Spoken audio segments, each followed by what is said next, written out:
लेकिन सबसे पहले आपको एक महत्वपूर्ण जानकारी दे दे। कोरोना का खतरा लगातार तेजी से आगे बढ़ रहा है। कोरोना के खिलाफ इस जंग में मास्क सबसे बड़ा हथियार है। न्यूज 18 आप सभी से अपील कर रहा है कि आप मास्क जरूर पहने। न्यूज 18 ने मास्क के लिए मुहिम भी शुरू की है, #मास्क पहनो इंडिया। न्यूज 18 आप सभी से अपील कर रहा है कि मास्क आप जरूर पहने, क्योंकि सावधानी ही सबसे बड़ा बचाव है।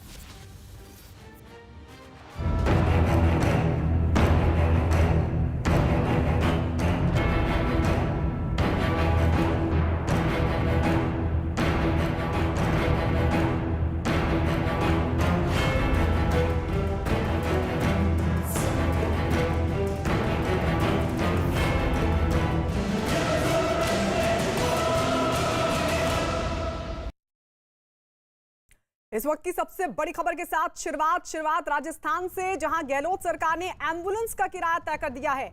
मनमाना किराया वसूलने की शिकायतों के बाद राज्य सरकार ने यह फैसला लिया है कि अब एम्बुलेंस मनमाना किराया नहीं वसूल पाएंगी। तो ये फैसला सरकार की तरफ से लिया गया है। एम्बुलेंस का किराया अब तय कर दिया गया, यानी उसी किराए में आपको ले जाना होगा, लाना होगा। अब मनमानी एम्बुलेंस की नहीं चलेगी। भवानी हमारे सहयोगी जुड़ गए हैं ज्यादा जानकारी के साथ। भवानी, क्या जानकारी मिल पा रही है? देखिए, आप अभी कोविड टाइम के अंदर जिस तरीके से एम्बुलेंस के किराए को लेकर मनमानी हो रही है, उसको लेकर किराया तय किया गया, लेकिन ये डिस्ट्रिक्ट लेवल पर तय किया जा रहा है। जयपुर डिस्ट्रिक्ट एडमिनिस्ट्रेशन ने किराए की पूरी एक लिस्ट तय की है कि अगर 10 किलोमीटर के दायरे के अंदर ले जा रहे हैं तो 500 रुपए से ज्यादा नहीं वसूल पाएंगे, और उसके बाद में पर किलोमीटर 12.5 रुपए तय कर दिए गए हैं। बड़े वाहन है उनके लिए 17.5 तय कर दिए गए हैं।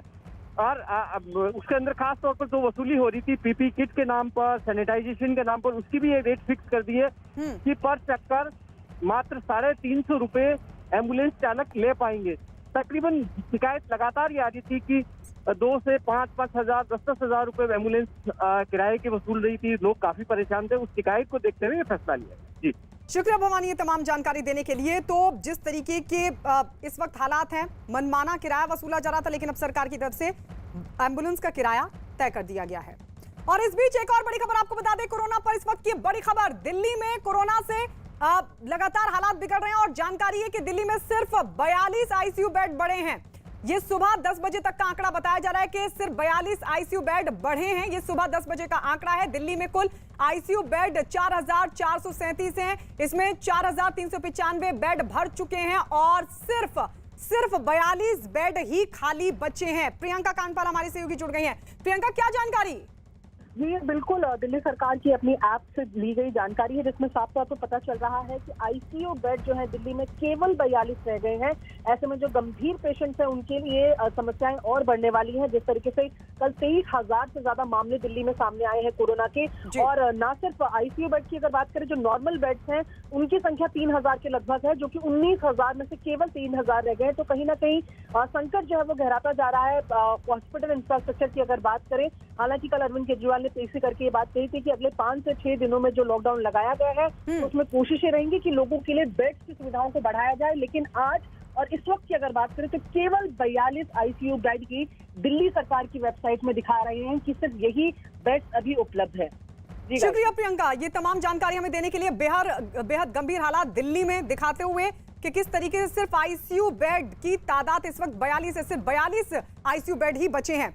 और इस सब के बीच आपको बता दें, देश में कोरोना से लगातार हालात बिगड़ रहे हैं और ये लगातार चौथा दिन है जब 2.5 लाख से ज्यादा कोरोना के नए मरीज सामने आ चुके हैं। हालांकि कल के मुकाबले आज कोरोना मरीजों की संख्या में थोड़ी कमी जरूर है, लेकिन आज भी कोरोना के आंकड़े डराने वाले हैं। पिछले 24 घंटे में कोरोना के 2,59,170 नए केस सामने आए हैं, जबकि कोरोना की वजह से 1761 लोगों की मौत हो चुकी है। ये हालात दिखाते हुए, बताते हुए, समझाते हुए कि अब कोरोना से निपटना एक बड़ी चुनौती है, लेकिन उसी के लिए सबका सहयोग जरूरी है। और यही बात लगातार सरकारों की तरफ से कही जा रही है, राज्य सरकारों की तरफ से कही जा रही है कि लोग भी इसमें सहयोग करें, क्योंकि आंकड़े जो पिछले चौथे दिन 2,50,000 को क्रॉस कर रहे हैं। हालांकि कल के मुकाबले कुछ आंकड़े कम जरूर हैं।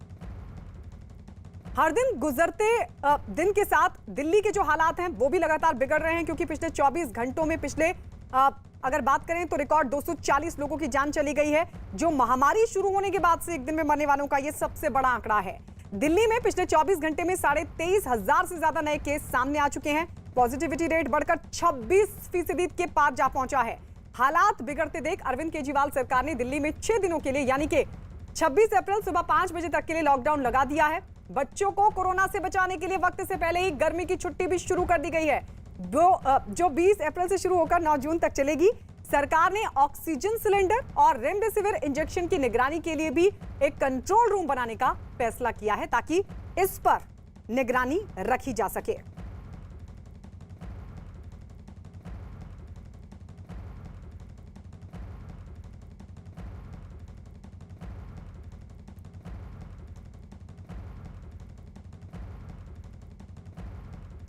और चलिए इस वक्त अलग अलग जगहों से हमारे सभी सहयोगी अपडेट देने के लिए जुड़ चुके हैं। दिल्ली में जावेद मंसूरी हमारे साथ जुड़ चुके हैं और दिल्ली से ही आनंद तिवारी हमारे सहयोगी जुड़ चुके हैं। भोपाल से मनोज शर्मा हमारे साथ है। लेकिन सबसे पहले जावेद आपके पास आते हुए, जो आंकड़े हैं वो डराने वाले हैं, लेकिन हमने देखा जब मुख्यमंत्री अरविंद केजरीवाल की तरफ से पीसी की गई, प्रेस कॉन्फ्रेंस की गई, मीडिया से वो मुखातिब हुए तो उन्होंने साफ तौर पर यह कहा कि जो प्रवासी लोग हैं वो दिल्ली को ना छोड़ें। इस सब के बावजूद अब लोगों की तरफ से पलायन का सिलसिला लगातार बना हुआ है। बिल्कुल, कल मुख्यमंत्री ने 6 दिन के लॉकडाउन का ऐलान किया। उन्होंने स्पष्ट कहा कि ये 6 दिन के लिए हम लॉकडाउन लगा रहे हैं और ख़ासतौर से जो उन्होंने अपील की थी प्रवासी लोगों से कि वो दिल्ली छोड़कर न जाएं, 6 दिन उनके आने जाने में खर्च हो जाएंगे। लेकिन आनंद विहार के आसपास की मैं तस्वीरें आपको दिखाऊं तो ये आपको जगह आपको लगेगा कि यहाँ कोई लॉकडाउन नहीं है। उसकी वजह यह है कि जो प्रवासी लोग हैं वो यहाँ से पलायन कर रहे हैं और मैं लगातार तस्वीरें आपको दिखा रहा हूँ आईएसबीटी आनंद विहार के आसपास की। ये देखिए यहाँ पर फुट ओवर ब्रिज की तस्वीरें भी अगर मैं आपको दिखाऊं तो लोग लगातार बढ़ रहे हैं अपने घरों के लिए। ये बताइए कहाँ जा रहे हैं आप? मुरादाबाद। क्यों जा रहे हैं? 6 दिन की तो लॉकडाउन बोला है सीएम ने। नहीं, बच्चों का साथ है तो इसलिए जा रहे हैं सर। हमारे मम्मी अब्बू परेशान हो रहे हैं। अच्छा, देखिए ये कह रहे हैं कि परेशानी में है। 1 मिनट रुकिए, कहाँ जा रहे हैं आप? बिजनौर। क्यों जा रहे हैं? काम छोड़ के। अच्छा, अब तो 6 दिन का ही तो लॉकडाउन लगाया, अभी रुक। देखिए ये कह रहे हैं कि काम छोड़कर जा रहे हैं। तो इस तरह की तस्वीरें हैं। लोगों में एक आशंका है कि कहीं लॉकडाउन आगे ना बढ़ जाए। कुछ लोगों से जब हमने बात की, जब पूछा कि आप इतनी 6 दिन के लॉकडाउन में क्यों जा रहे हैं, तो उन्होंने यही कहा कि कहीं लॉकडाउन आगे बढ़ गया तो दिक्कत हो सकती है। तो ये देखिए तस्वीरें, आप लगातार इसी तरह से तस्वीरें नजर आएंगी। कल भी हमने देखा था कि यहाँ पर हजार लोग पहुंचे थे। तो एक जो अपील थी वो यहाँ कम से कम इस जगह पर नजर नहीं आ रही है और जो पलायन का सिलसिला है वो लगातार चल रहा है। तो लॉकडाउन जिस मकसद से लगाया गया था कि जो कोरोना तेजी के साथ दिल्ली में बढ़ रहा था, कोशिश ये थी कि डिले होंगे केसेस, कुछ फायदा लॉकडाउन से मामलों में मिलेगा, लेकिन उसका एक दूसरा पहलू भी यहाँ पर नजर आ रहा है। जी बिल्कुल, दूसरा पहलू भी नजर आ रहा है और मुख्यमंत्री ने ये कहा था। और इस बीच एक बड़ी खबर अपने दर्शकों को बता दें, नवी मुंबई से इस वक्त की बड़ी खबर मिल रही है। वृद्धाश्रम में कोरोना, जी हां, वृद्धाश्रम में भी कोरोना पॉजिटिव केस। 56 बुजुर्गों को कोरोना हो गया है। तो 56 बुजुर्गों को वृद्धाश्रम में कोरोना हुआ है। 61 संख्या है वहां कुल लोगों की और उसमें ज्यादातर को कोरोना हुआ है। बताया जा रहा है कि 14 बुजुर्ग ऐसे हैं जिनकी हालत गंभीर बनी हुई है। तो नवी मुंबई से इस वक्त की बड़ी खबर, वृद्ध आश्रम तक जा पहुंचा कोरोना और यहां बुजुर्गों को, 56 बुजुर्गों को कोरोना हुआ। विवेक हमारे सहयोगी जुड़ गए हैं। विवेक, क्या जानकारी मिल पा रही है? और गायत्री, देखिए काफी शॉकिंग न्यूज है कि एक वृद्ध आश्रम जो नवी मुंबई के तलोजा इलाके में है, वहां पर जो कुल जो सीनियर सिटीजन है वो उनकी तादाद 61 है और 61 लोगों की जब कोरोना जांच की गई तो पता चलता है कि 61 में से 56 लोग कोरोना पॉजिटिव के शिकार हो चुके हैं। और सबसे जो गंभीर बात है कि इन 56 लोगों में से 14 लोगों की जो हालात है काफी गंभीर बताई जा रही है, उन्हें अस्पताल में भर्ती कराया गया है।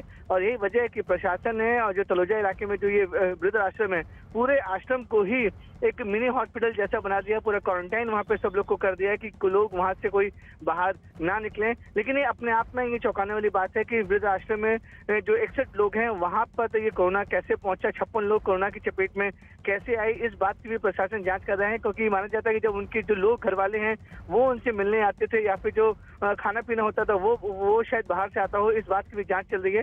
लेकिन प्राथमिकता यह है कि जो 14 जन गंभीर हालत में है उनको अच्छे से अच्छा इलाज किया जाए ताकि उनकी जान बच सके। बाकी जो 56 लोग पॉजिटिव है उनकी भी प्रशासन नजर रखा हुआ है। बिल्कुल विवेक, शुक्रिया ये तमाम जानकारी हमें देने के लिए। तो ये और बेहद ही गंभीर मसला, क्योंकि बुजुर्गों को अब कोविड से बचाना बहुत बड़ी चुनौती भी है। और इस बीच आपको बता दें, दिल्ली में लॉकडाउन का आज पहला दिन है। दिल्ली नोएडा बॉर्डर समेत राजधानी के कई इलाकों में पुलिस वाले तैनात दिखे और वहां से आने जाने वाली गाड़ियों की जांच पड़ताल की गई। तस्वीरें हम आपको दिखा रहे हैं।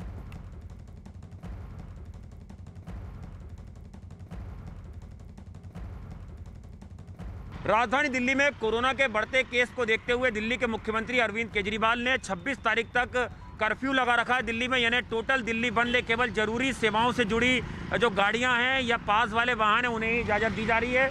और इस वक्त हम दिल्ली नोएडा बॉर्डर पर हैं। 6 दिन का जो कर्फ्यू है उसमें पूरी सख्ती से दिल्ली पुलिस जो है वो जो कानून का पालन नहीं कर रहा है उनसे निपट रही है। और आप देख सकते हैं बाकायदा हैंड ग्लव्स और सर्जिकल और N95 मास्क और फेस शील्ड लगाकर यहाँ पर जो पुलिसकर्मी हैं, महिला पुलिसकर्मी भी हैं, वो यहाँ पर लोगों की चेकिंग कर रहे हैं। जिनके पास पास है या जिनके पास रेलवे की टिकट है, फ्लाइट की टिकट है, केवल उन्हें ही आगे जाने दिया जा रहा है। या कोई ज़रूरी सेवा से जुड़े जो लोग हैं, दिल्ली पुलिस ने ये यहाँ पर पूरी सख्ती बरती है और दिल्ली पूरी तरह से बंद है। केंद्र सरकार के दफ्तर जो खुले हुए हैं, इसके अलावा आप देख सकते हैं जो सरकारी बसें हैं वो भी ज़रूरी सेवा में जो हैं वो लगी हुई हैं। यहाँ पर ये दिल्ली नोएडा बॉर्डर का नज़ारा है और यहाँ से उत्तर प्रदेश नोएडा से आने वाले जितने भी वाहन हैं वो दिल्ली में एंट्री करते हैं। तो यहाँ पर पुलिस पूरी तरह से मुस्तैद है और यहाँ पर बाकायदा जो गाड़ी है उनकी चेकिंग की जा रही है। कई गाड़ियों पर मिनिस्ट्री के स्टिकर लगे हुए हैं, कई लोग अपने पास दिखा रहे हैं और उसके बाद ही लोगों को यहाँ से नोएडा से दिल्ली की तरफ जाने दिया जा रहा है। कैमरा पर्सन अजय के साथ आनंद तिवारी, न्यूज़ 18 इंडिया, दिल्ली। चलिए सीधे हम आनंद की तरफ ही रुख कर लेते हैं। आनंद हमारे सहयोगी हमारे साथ जुड़ चुके हैं। आनंद, कल जिस तरीके से दिल्ली पुलिस की तरफ से रणनीति बनाई गई उस पर भी लगातार आपकी नजर बनी हुई थी। आज उस रणनीति का सड़कों पर किस तरीके का असर दिखाई दिया? हालांकि आपकी रिपोर्ट देखी अभी। जी देखिए, बिल्कुल गायत्री, इस वक्त हम नई दिल्ली रेलवे स्टेशन पर हैं, पहाड़गंज की तरफ हैं और यहाँ पर भी आप देख सकते हैं ठीक ठाक भीड़ जो है वो नज़र आ रही है। लेकिन एक अच्छी बात यह है कि पिछली बार की तरह यहाँ पर भगदड़ जैसा नज़ारा नहीं है, क्योंकि कंफर्म टिकट वाले ही जो हैं वो ट्रेन में सफ़र कर पा रहे हैं और बाकायदा उनकी चेकिंग हो रही है, उनकी टिकट देखी जा रही है और उसके बाद ही उन्हें रेलवे स्टेशन के अंदर एंट्री दी जा रही है। तो ये एक सुखद तस्वीर है कि लोग जा तो रहे हैं अपने घर, लेकिन पलायन जैसी स्थिति नई दिल्ली रेलवे स्टेशन पे नज़र नहीं आ रही। और दिल्ली के मुख्यमंत्री ने साफ कहा है कि ये लॉकडाउन केवल 26 तारीख तक के लिए है, लोग पैनिक ना हो और लोगों की हर संभव मदद की जाएगी। वो दिल्ली में ही रहें, दिल्ली से बाहर जाने का मन अगर वो बना रहे हैं तो वो इस तरह से दिल्ली नहीं छोड़े, क्योंकि ये लॉकडाउन केवल 26 तारीख तक के लिए लगाया गया है दिल्ली में, क्योंकि कोरोना के केस लगातार बढ़ रहे थे और दिल्ली पुलिस भी लगातार सड़कों पर है। चाहे रेलवे पुलिस की बात की जाए या दिल्ली पुलिस की कोशिश ये की जा रही है कि सोशल डिस्टेंसिंग मेंटेन रहे और जो लोग हैं वो अफरा तफरी ना मचाएं और एक एक करके जो है वो रेलवे स्टेशन में अपनी जो जहां की उनकी ट्रेन है वहां की ट्रेन के लिए वो रेलवे स्टेशन में एंट्री करें। तो मिला जुला असर नज़र आ रहा है और सड़कें बिल्कुल गायत्री खाली हैं। हम अभी नोएडा से यहाँ तक हमने सफ़र करा, बमुश्किल केवल जो पास वाले वाहन है वही सड़कों पर नज़र आ रहे हैं। बिल्कुल, तो ये नई दिल्ली रेलवे स्टेशन से तस्वीर दिखा रहे थे। सोशल डिस्टेंसिंग का पालन हो रहा है, अच्छी बात है और लोग दिल्ली ना छोड़े, ये अपील मुख्यमंत्री की तरफ से की गई थी। लेकिन आपको ये भी बता चले कि दिल्ली ही नहीं, बाकी जो राज्य है वहां पर भी कोरोना लगातार अपना कहर बरपा रहा है और इसमें मध्य प्रदेश भी शामिल है। पिछले 24 घंटे में मध्य प्रदेश में कोरोना के 12,897 मरीज सामने आए, जबकि कोरोना की वजह से 79 लोगों ने अपनी जान गंवा दी है। राजधानी भोपाल में सबसे ज्यादा 1694 मरीजों की रिपोर्ट पॉजिटिव आई और इसी तरह इंदौर में करीब 1700 नए केस सामने आए। राज्य में अब कोरोना के 74,000 से ज्यादा एक्टिव केस हैं। मनोज भोपाल से हमारे सहयोगी लगातार हमारे साथ बने हुए हैं, वहां से अपडेट दे रहे हैं। मनोज, कल आप जिक्र कर रहे थे कि किस तरीके से रेमडेसिविर की कालाबाजारी के मामले सामने आ रहे थे। जाहिर है इससे पेशेंट्स को दिक्कत होगी, उनके घर वालों को दिक्कत होगी, उसको लेकर अब ऐसे लोगों पर नकेल कसने के लिए राज्य सरकार की तरफ से किस तरीके का कदम। और कल हम देख रहे थे जब पीएम मोदी की तरफ से बड़ा फैसला लिया गया कि अब 18 साल से ऊपर के सभी लोगों को वैक्सीनेट कर दिया जाए, तो वेलकम किया था वहां के मुख्यमंत्री ने, उसको लेकर तैयारी क्या? सरकार में मध्य प्रदेश की सरकार दावा करती है कि वो 75 लाख करीब 75 लाख लोगों को वैक्सीन लगा चुकी है और सरकार कह रही है कि उसकी पूरी तैयारी है कि अगर 1 मई से 18 साल की उम्र तक के सभी लोगों को खोला जाएगा तो मध्य प्रदेश में उसके लिए सरकार पूरी तरह से तैयार है। और राजस्थान हो या छत्तीसगढ़ हो या महाराष्ट्र, इन राज्यों से अलग मध्य प्रदेश में आज तक मध्य प्रदेश की सरकार ने ये इस बात की शिकायत नहीं की कि उनके पास कोई वैक्सीन की कमी है। उनकी ज़रूरत के मुताबिक लगातार मध्य प्रदेश को वैक्सीन मिल रही है, ऐसा सरकार का कहना है। लेकिन जहाँ तक कोरोना की बात है तो अभी बड़ा सवाल है, 25% की रफ्तार से बढ़ता हुआ कोरोना। सरकार के ये आंकड़े आते हैं कि जो लोग ठीक होते हैं और जो लोग बीमार होते हैं, यानी एक्टिव केस जो 75,000 पे पहुंच रहे हैं, तो जो ठीक होने वालों की तादाद और बीमार नए होने वालों की तादाद उनसे लगभग दोगुनी होती है। और इसी रफ्तार से अगर कोरोना बढ़ता रहा तो बड़ा सवाल ये है कि मध्य प्रदेश में हेल्थ इंफ्रास्ट्रक्चर जो है वो अभी के हालात में चीज़ों को संभालने के लिए तैयार नहीं है। रोज़ आपको शिकायतें मिलेंगी। शहडोल की घटना हुई, शहडोल में पता चला कि परिजनों ने आरोप लगाया कि ऑक्सीजन की कमी से 1 दर्जन लोगों की मौत हुई। उसके बाद अभी भोपाल के एक निजी अस्पताल में, जिसे सरकार ने अधिग्रहण कर लिया है, उसमें ऑक्सीजन की कमी से परिजन आरोप लगा रहे हैं कि मरीजों की मौत हुई है। तो ये ऑक्सीजन की सप्लाई, जबकि सरकार ये कह रही है गायत्री कि 390 मीट्रिक टन ऑक्सीजन उनके पास है, खपत उनकी 375 मीट्रिक टन है, यानी उनके पास 15 मीट्रिक टन ज़्यादा है। उसके बावजूद ये शिकायतें क्यों? तो कहीं ना कहीं सरकार के दावों में और ज़मीनी हकीकत में ज़मीन और आसमान का फ़र्क है। बिल्कुल, ज़मीन और आसमान का फ़र्क दिखाई देता है।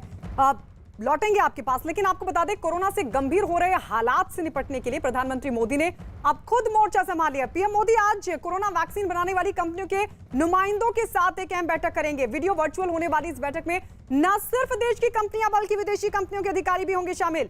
एक दिन पहले ही केंद्र सरकार ने एक बड़ा फैसला लिया था। केंद्र सरकार ने 1 मई से 18 साल से ज्यादा उम्र के सभी लोगों को टीका लगाने को लेकर मंजूरी दे दी है। यानी 1 मई से शुरू होने वाले वैक्सीनेशन के चौथे फेज में वैक्सीन खुले बाजार में मुहैया करा दी जाएगी। हालांकि टीका उन्हीं को मिलेगा जो इसके लिए पूरे प्रोटोकॉल का पालन करेंगे और कोविड प्लेटफॉर्म पर अपना रजिस्ट्रेशन करवाएंगे। इसमें भी जिन लोगों को दूसरी डोज नहीं दी गई है, पहले उन्हीं को प्राथमिकता दी जाएगी। इसके लिए राज्य सरकारों को भी सीधा टीका बनाने वाली कंपनियों से वैक्सीन खरीदने का अधिकार दिया गया। यानी टीका बनाने वाली कंपनियां अपने उत्पादन का 50% हिस्सा राज्य सरकारों को बेच सकेंगी, जिसे खुले बाजार में भी पहले से तय कीमतों पर मुहैया कराया जा सकेगा। वहीं केंद्र सरकार भी अपने हिस्से के 50% टीके राज्य सरकारों को देगी।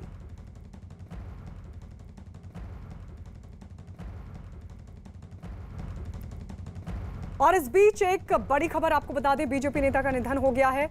हनुमान मिश्रा का निधन हुआ है। ये इस वक्त की बड़ी खबर। दर्जा प्राप्त मंत्री थे जिनका निधन हो गया है। लखनऊ पीजीआई में निधन हुआ है। तो ये बड़ी खबर इस वक्त की, बीजेपी नेता का निधन हुआ है।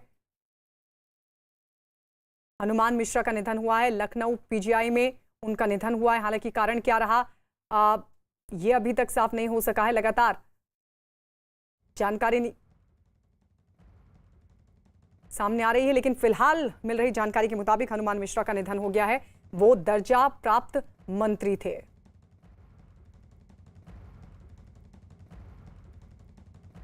और इस बीच आपको बता दें, गुजरात में कोरोना ने लगातार कोहराम मचा रखा है। राज्य में एक दिन में 11,403 कोरोना मरीज बढ़े हैं, जबकि 117 कोरोना मरीजों की मौत भी हुई है। एक दिन में 4,179 कोरोना मरीज ठीक भी हुए हैं। गुजरात में अहमदाबाद, वडोदरा और सूरत के हालात सबसे ज्यादा बिगड़े हुए हैं। अहमदाबाद में सबसे ज्यादा 4,258 कोरोना मरीज मिले हैं, जबकि 23 लोगों की मौत हो गई है। अहमदाबाद में नगर निगम के आदेश के बावजूद निजी दफ्तरों में 50% से ज्यादा स्टाफ बुलाने पर कड़ी कार्रवाई करते हुए 5 दफ्तरों को सील कर दिया गया। गुजरात सरकार ने आरटी-पीसीआर टेस्ट की कीमतों में कटौती की है। अब 700 रुपए में आरटी-पीसीआर टेस्ट होंगे।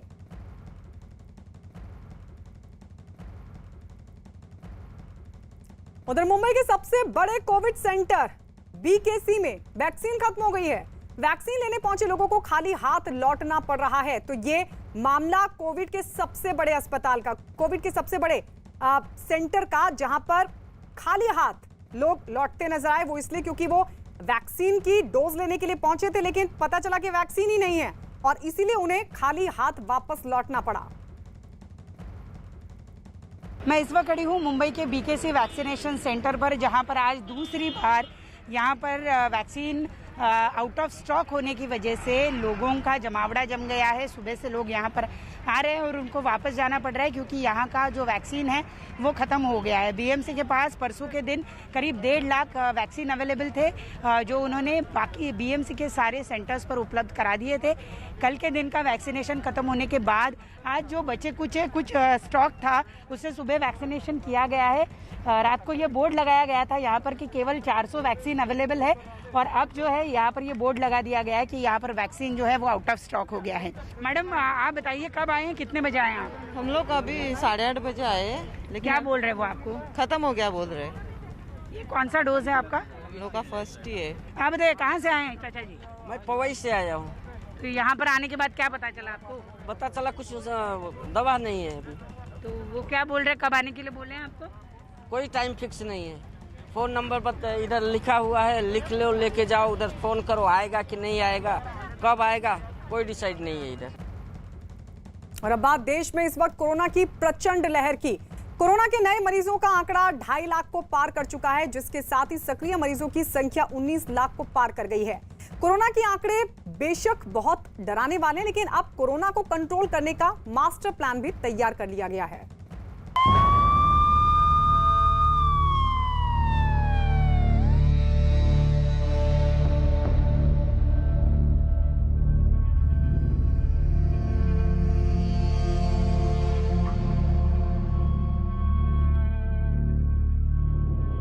कोविड एप्रोप्रिएट बिहेवियर और कोविड मैनेजमेंट, इन्हीं चीजों पर हमें बल देना है।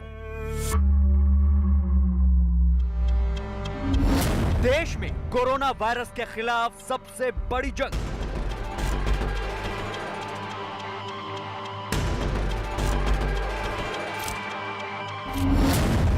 दिल्ली में चौथी लहर पर लॉकडाउन का प्रहार।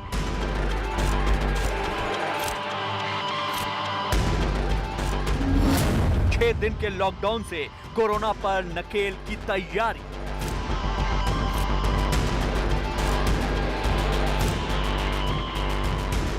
देश की राजधानी दिल्ली की लगातार उखड़ती सांसों को संजीवनी देने के लिए सीएम अरविंद केजरीवाल ने एक बार फिर लॉकडाउन को हथियार बनाया है। यानी पिछले साल की ही तरह इस बार भी दिल्ली 6 दिन तक लॉकडाउन की वजह से कैद रहेगी। दिल्ली में ये लॉकडाउन आज रात 10 बजे से शुरू हो जाएगा और 26 अप्रैल की सुबह 5 बजे तक जारी रहेगा।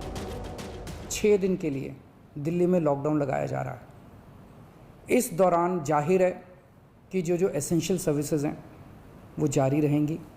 ये शादियों का सीज़न है, लोगों के बड़े मुश्किल से रिश्ते बनते हैं, हम उनके रिश्ते तोड़ना नहीं चाहते, तो लोगों की शादियां संपन्न हों, लेकिन केवल 50 लोगों के गैदरिंग के साथ।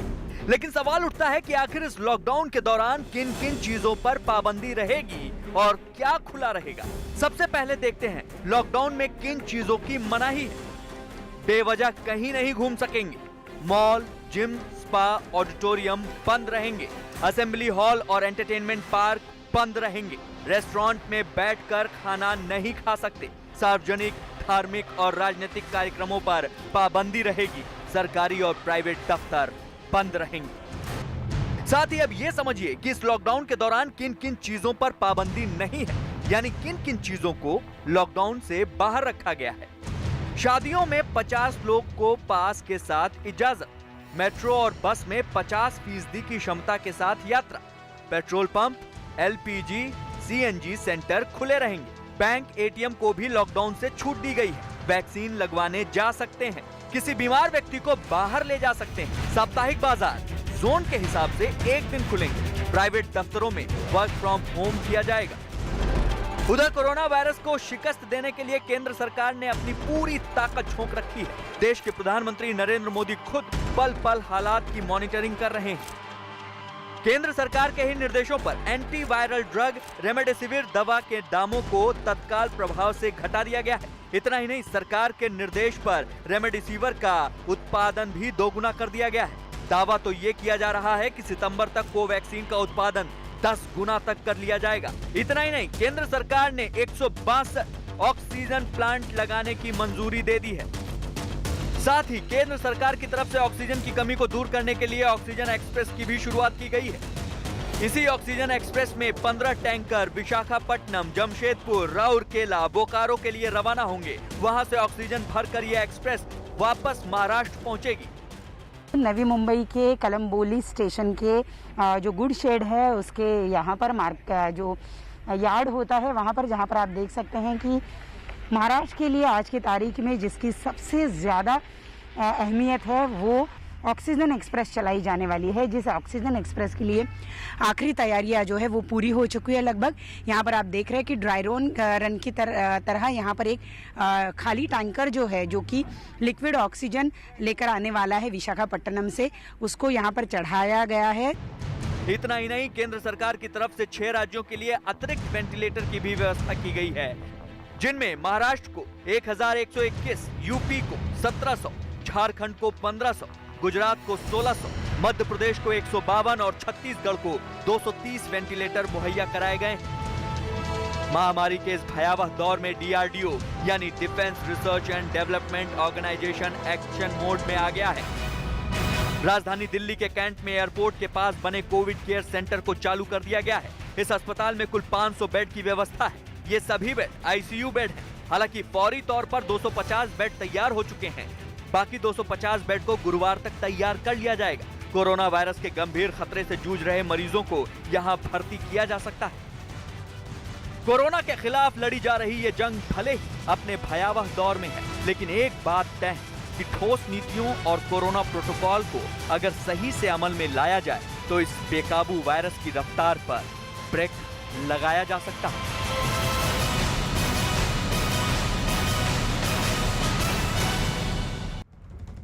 उधर राम जन्मभूमि तीर्थ क्षेत्र ट्रस्ट ने लोगों से अपील की है कि लोग रामनवमी को अयोध्या ना आएं और घर पर ही रहकर पूजा अर्चना करें। रामनवमी को बाहर से दर्शन करने के लिए आने वाले भक्तों के प्रवेश को बंद कर दिया जाएगा। राम जन्मभूमि तीर्थ क्षेत्र में कहा गया है कि ठीक रहेंगे तो बच्चे, परिवार और बुजुर्ग भी सुरक्षित रहेंगे। राम जन्मभूमि ट्रस्ट ने अपील की है कि सरकार के निर्देशों का पालन करने में ही सबकी भलाई है। पूजा पाठ, उपवास घर में रहकर किए जा सकते हैं। कोविड-19 संक्रमण बहुत तेजी से फैल रहा है, बढ़ रहा है, जिसके नाते मंदिर प्रशासन के लोग एवं प्रशासन के लोगों के द्वारा निर्णय लिया गया कि आज भोग लगने के बाद 12 बजे के बाद से आज से आम जनमानस के लिए, भक्तों के लिए मंदिर प्रवेश वर्जित। आम जनमानस मंदिर में प्रवेश नहीं कर पाएंगे, भक्त दर्शन नहीं कर पाएंगे। इसके नाते भक्तों से मेरा अपील है, निवेदन है कि आप लोग अपने अपने घरों में ही उत्सव मनाएं।